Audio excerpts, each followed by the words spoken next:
சங்கீதம் 31:12 உடைந்த பாத்திரத்தை போலானேன்.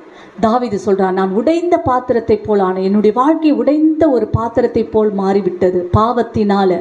ஆனாலும் அவர் சொல்றார், ஆனாலும் கர்த்தாவே நான் உண்மை நம்பி இருக்கிறேன், நான் ஒரு நாளும் வெட்க அடையாதபடி எனக்கு செய்யுங்க.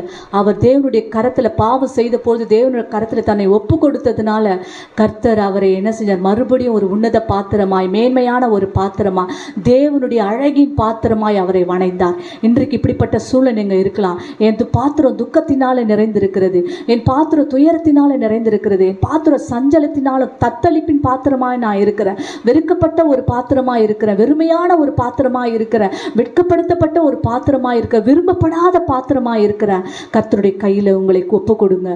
கர்த்தாவே நீரே என் நம்பிக்கை. ஆண்டவரே, அவர் நமக்கு துருகமாய் இருந்து கேடகமாய் இருந்து அவர் பரம குயவனாய் இருக்கிறார். நம்மை அழகாய் வணைகிற தேவனாய் அவருடைய கருத்துல மீண்டும் நம்மை ஒப்பு கொடுக்கும் பொழுது அவர் நம்மை உன்னத பாத்திரமாய், தேவனுடைய அழகின் பாத்திரமாய் அவர் வணைய சித்தமுள்ளவராயிருக்கிறார். அவர் நம்மை உருவாக்குகிறவர், உடைத்து உருவாக்குகிறவர். உன்னை உருவாக்குவார், நீ கலங்காதே, தேவனையே நம்பியிரு. ஆமென். அல்லேலூயா.